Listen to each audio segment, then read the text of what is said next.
Professor Shahan, আমি আপনার কাছে আসবো যে আপনি শুনলেন দুজনের মন্তব্য এবং সেই জায়গা থেকে একটি বিষয় উঠে এসেছে যে সংস্কার প্রশ্নে আমার মনে হয়েছে মাহুদা হাবিবা যথেষ্টই আশাবাদী এবং সেই জায়গায় মনিরুল শারমিনকে আমরা অতটা আশাবাদী দেখছি না। হুম, আরেকটি বিষয় হচ্ছে যে আমরা দেখতে পাচ্ছি যে বৃহৎ দল বিএনপি, যেহেতু বিএনপি বিভিন্ন জরিপ এবং তাদের অবস্থার কারণে তারা অনেকটা ধরে নিয়েছে ক্ষমতায় তারা যাবে।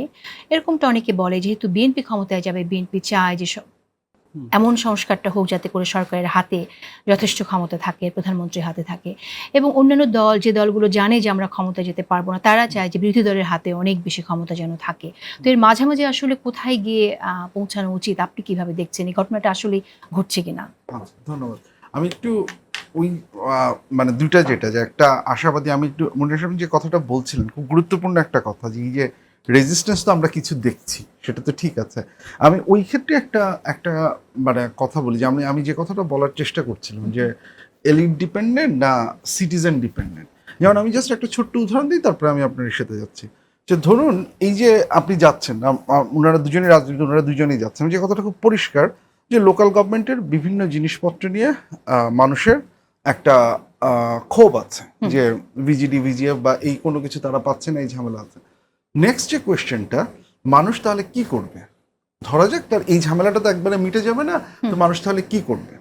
তাকে তো লোকাল গভর্নমেন্ট হিসেবে যদি অ্যাকাউন্টেবল রাখতে হয়, তো আপনার তো হচ্ছে গিয়ে সেটা ৫ বছর পর পর ইলেকশন এটার মাধ্যমে রাখতে হয়। তো মাঝখানে কোনো একটা জায়গায় তার একটা ক্ষোভ জানানোর আমরা দেখেছি যে গভর্নমেন্ট যে গ্রিভেন্স রিড্রেস সিস্টেমগুলো ওগুলো কাজ করছে না।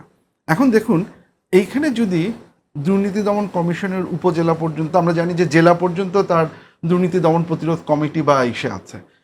এখন এইটার সাথে যদি আপনি জনগণকে কানেক্ট করতে পারেন তাহলে কিন্তু একটা উপায় হয়, কিন্তু সেইটা আবার ঠিকঠাক মতো কাজ করার জন্য দুর্নীতি দমন কমিশনকে স্বাধীনভাবে কাজ করার ক্ষমতা সুযোগ দিতে রাখতে হবে, হবে। ক্ষমতা দিতে হবে। এখন আপনি যখন আবার দুর্নীতি দমন কমিশনকে স্বাধীনভাবে কাজ করার ক্ষমতার কোশ্চেন চলে আসতেছেন, তখন কিন্তু আপনি আবার কনসেনসাস কমিশনের বৈঠকে চলে আসতেছেন। হুম। মানে সেইখানে এটা একটা গুরুত্বপূর্ণ ব্যাপার। তাহলে ওই যে কনসেনসাস কমিশনের বৈঠকে যে কথাগুলো হচ্ছে তার সাথে গ্রামের যে মানুষটা ভিজিএফ এর বা ভিজিডির কার্ডের জন্য এসের ক্ষতির সম্মুখীন হচ্ছে, তার একটা কানেকশন কিন্তু আপনি বিল্ড করতে পারেন। এবং এইটা যদি মানে আমার যেটা কাছে মিসড অপরচুনিটি মনে হয়, মানুষের এই ডিমান্ড আছে, এইটা যদি আমরা বোঝাতে পারতাম এবং যদি হচ্ছে গিয়ে একদম গ্রাসরুট থেকেই এই ডিমান্ডটা আসতো যে এইভাবে আমরা আমাদের এই বড় স্বাধীন সংবিধিবদ্ধ প্রতিষ্ঠানগুলোর ক্ষমতা এটা আমার জীবনের প্রয়োজনের সাথে সংযুক্ত। এই যে আমাদের ক্ষমতা কাঠামো এইভাবে হয়ে যাচ্ছে তার ফলশ্রুতিতে পরিবর্তনটা যাদের জন্য তাদের রাইট, কাছ থেকে শোনা। রাইট। মানে আমরা যদি তাদেরকে বুঝাতে পারতাম, এখনো অবশ্যই সম্ভব। এখনই যে সব শেষ হয়ে যাচ্ছে তা না। কারণ আমি যেটা মনে করি যে এটা একটা লং ব্যাটল, যে ব্যাটলটা চলবে। সো এই জায়গাটায় আমার আমার কাছে এইটাই আশা আমার কাছে যে এটাকে ওই এলিটের কাছ থেকে নিয়ে যে আমি যদি গ্রামের যে ভদ্র মহিলা বা যিনি এখন আর ওই ভালনারেবল উইমেন বেনিফিটের টাকাটা তুলতে পারছেন না, গ্রামের যে বয়স্ক ভদ্রলোক উনি বার্ধক্য ভাতাটা ঠিকঠাক মতো সিলেক্টেড হচ্ছেন না, তার জন্য একটা লোকাল গভর্নমেন্ট কমিশন দরকার। সেই লোকাল গভর্নমেন্ট কমিশন হয়তো জবাবদিহিতার একটা কাজ করতে পারে এবং ওইটাকে তৈরি করা তার নিজের স্বার্থে তার জন্যই প্রয়োজন, ওনার সেটা বোঝা, সেটাকে ওন করা। সেটা যদি হতো তাহলে এই যে রেজিস্ট্যান্সের কথা আমরা বলছি না, জনগণ থেকে যখন এই প্রচণ্ড প্রেশারটা আসে তখন কিন্তু হচ্ছে কি আপনার হিসাব নিকাশ অনেক বদলে যায়। আপনি যে কথাটা বললেন তখন এইটা মানে আমার দুই পাশে দুজন রাজনীতিবিদ আছেন, ওনারা একমত হবেন না। আমি যেটা এইভাবে দেখি যে প্রত্যেকটা রাজনৈতিক দল সে রেশনাল অ্যাক্টর, যেই পদ্ধতিতে বা যেটাতে সে সবচেয়ে বেশি সুবিধা পাবে সেটাই সে ইসে করবে। বিএনপি ওই অ্যাঙ্গেল থেকে চিন্তা করতেই পারে যে আমি ক্ষমতায় আসব যাতে আমাকে এই পরিমাণ বাধা না দেওয়া হয়। যারা বিরোধীতে আছেন তারা এটা চিন্তাই করতে পারেন যে না, আমরা হচ্ছে গিয়ে সিস্টেমটাকে কতখানি আমাদের ফ্রেন্ডলি করা যেতে পারে।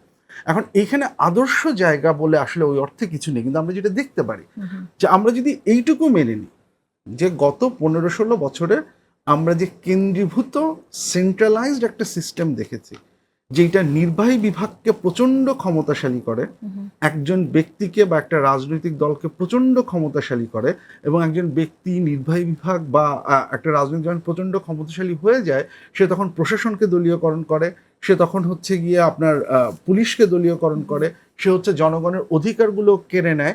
এই সিস্টেমটা তৈরি করতে পারে। তাহলে এই জায়গায় আমরা আমরা বারবার শুনি যে সরকারকে উইক করে দেওয়া হচ্ছে, সরকারকে উইক করে দেওয়া হচ্ছে। ১৬ বছরের অভিজ্ঞতা যদি আপনি দেখেন, আমরা কি আসলে অত স্ট্রং গভর্নমেন্ট আবার চাই?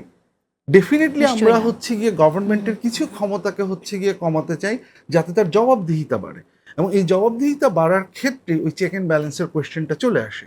উচ্চকক্ষের দাবি তো বিএনপির দাবি, বিএনপি তো এই কথাটা বলেছে, তাহলে উচ্চকক্ষ আমরা নিম্নকক্ষকে উচ্চকক্ষ নিম্নকক্ষ নিয়ে অনেক কথা বলছি, কিন্তু আচ্ছা। আপনারা শুরু করেছিলাম যেটা দিয়ে যে আসলে যে রাষ্ট্রের যে কাঠামো, হুম। যে কাঠামোর মধ্যে আমরা আছি, সেই উচ্চকক্ষ নিম্নকক্ষ সৃষ্টি হলেই কি সেই কাঠামোর বদলটা আসলে হবে কিনা সেই বিষয়টা বুঝতে চাই। আচ্ছা।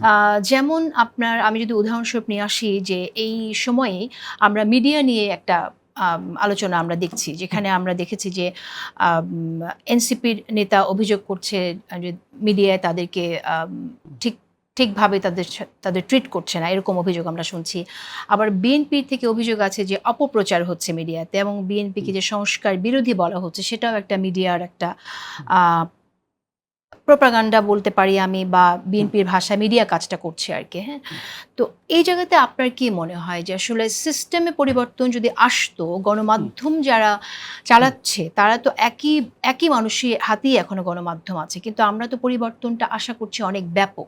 সেই জিনিসটা আসলে কেন ঘটছে না? যদি গভীরে যাই তাহলে আপনার মূল্যায়ন কি এখানে? দেখুন, আমি একটু এটার সাথে উচ্চকক্ষ নিম্নকক্ষটাকে একটু রিলেট করার চেষ্টা করি, কারণ মূল বক্তব্যটা তো হচ্ছে চেক অ্যান্ড ব্যালেন্সের। আমরা জানি যে এই যে বিজনেস হাউসগুলো, এরা এক একজন বিজনেস ম্যাগনেট বলেন বা বিজনেস এলিট বলেন, তাদের দ্বারা কন্ট্রোল, এবং সেই ক্ষেত্রে হচ্ছে গিয়ে তারা যেভাবে চাচ্ছেন অনেক ক্ষেত্রে মিডিয়া সেখানে চলছে।